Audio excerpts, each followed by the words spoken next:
Então, muito obrigada. Já vamos quase para o fim, calma.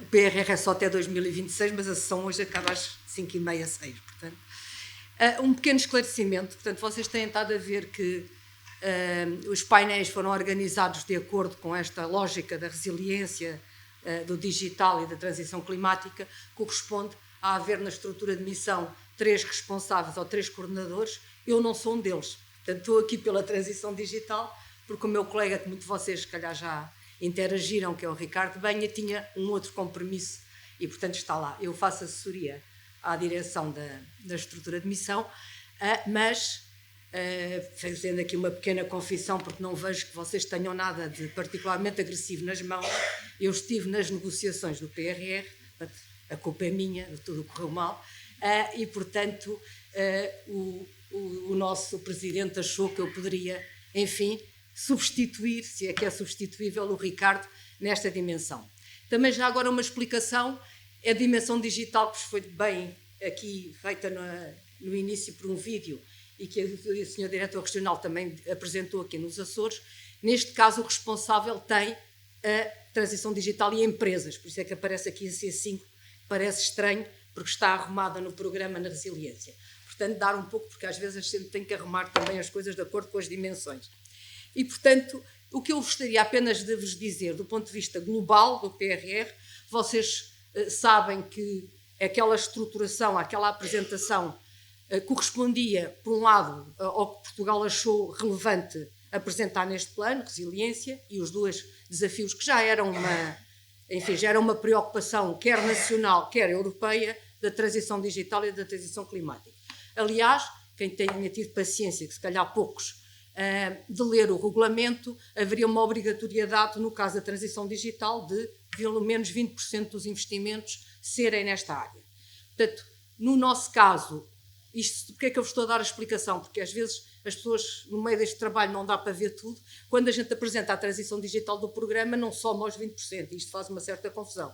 Portanto, não soma porque há componentes da transição digital nas outras. Ou seja, o caso concreto, por exemplo, dos Açores, que tem na transição digital, e muito bem, 2 projetos interessantíssimos na C19, mas tem, por exemplo, o Hospital Digital nos Açores, que está arrumado na resiliência, e como vimos, tem uma parte do digital no investimento da agricultura. Portanto, é essas partes todas que somam, no nosso caso português, 22%, um bocadinho mais. E, portanto, eu creio que esta aposta no digital, que todos já sabíamos e todos já vínhamos a achar relevante, como é evidente, tornou-se hiper relevante depois da pandemia. E, portanto, esta aposta aqui, no caso concreto destes projetos, por um lado na administração pública, e de facto os projetos são sim, fantásticos e gosto imenso do entusiasmo, eu que já sou daquelas da administração pública quase pronta para a reforma, acho que são apostas essenciais e que vão dar aqui, digamos assim, um elan, como dizia a colega, permite que lhe trate assim, mais do que um bom serviço ao cidadão, vai permitir com que quem trabalha aqui possa, como eu antes dizia quando era dirigente, entrar com um sorriso, conseguir sair com um sorriso, que às vezes é difícil. E, portanto, eu acho que são projetos muito relevantes e que aqui os Açores apostou, ainda por cima são, enfim, com imensas plataformas, completamente abrangentes e com esta preocupação de integrar todos os serviços de uma mesma maneira. Portanto, esse parece-me relevante. O das escolas, eu acho que tem causado muita discussão, como é evidente, tem causado qual é o nível de democratização do acesso, ou se isto leva à democratização ou não, causa muita discussão. É um projeto, as escolas que já têm alguma experiência no nosso país antes do PRR, mas creio que agora vai, de facto, ter um elan e um impulso, porque, no fundo, o PRR, o que se pretendeu, mais do que fazer coisas novas, porque, como vocês viram pelos tempos, não havia tempo para fazer muita coisa nova, é conseguir fazer num curto espaço de tempo, mesmo que isso seja contra nós, o que muitas vezes já tínhamos todos ânsia de fazer e, portanto, isto vai nos dar meios para fazer mais depressa.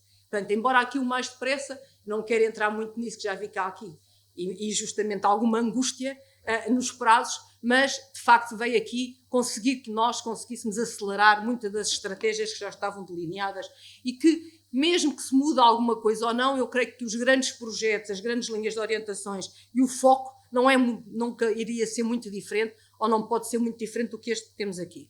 Em relação aqui às empresas e à componente das empresas, já agora só para acabar com o digital, esta opção pelo digital, de facto, teve uma componente fortíssima na administração pública, às vezes até com algumas acusações da opinião pública.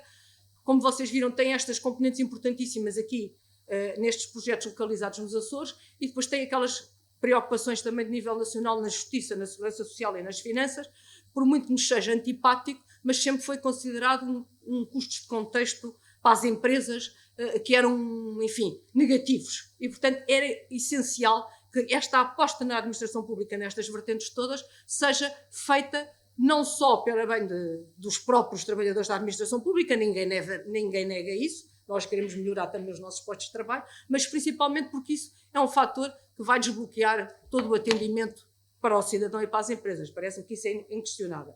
Mas também há uma componente, que era a C16, que faz esta aposta para as empresas. E, portanto, que também temos aqui uma componente digital que as empresas podem vir a concorrer. Portanto, as empresas aqui também não ficaram de fora, não é só a administração pública. As empresas têm o fator, enfim, diríamos crucial na C5, aqui, e muito bem, espelha as preocupações que houve nesta lógica de apoiar diretamente as empresas, e a capitalização era de todo já identificado como um dos fatores mais impeditivos, digamos assim, do crescimento das empresas, e aqui também a questão da agricultura, que está aqui, que integra ainda por cima as vertentes digital e climática, e portanto também apoios diretos.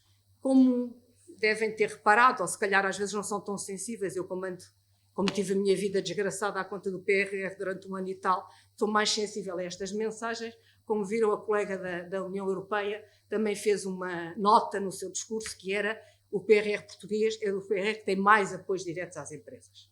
E posso-vos dizer que parece sempre pouco, tudo nos parece pouco, mas é o que temos, mas foi uma luta e um trabalho muito árduo para exatamente podermos ter este tipo de desenho de apoios diretos às empresas, que nós já tínhamos essa tradição em alguns dos outros fundos, mas que para este pacote, quando foi concebido, não era essa a intenção.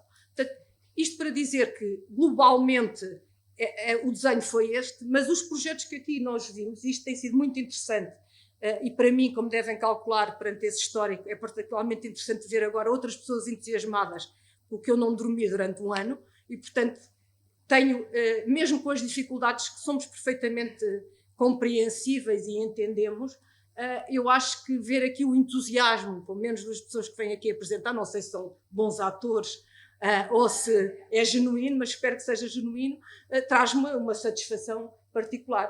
Portanto, apenas posso dizer, em nome do meu colega, que é o responsável do digital, mas em todos, que estaremos sempre todos disponíveis, já vários colegas sempre estamos todos do mesmo lado, para tentar, de facto, levar a bom termo esta oportunidade que tivemos. E muito obrigada pelo convite, foi um gosto estar aqui. Obrigada.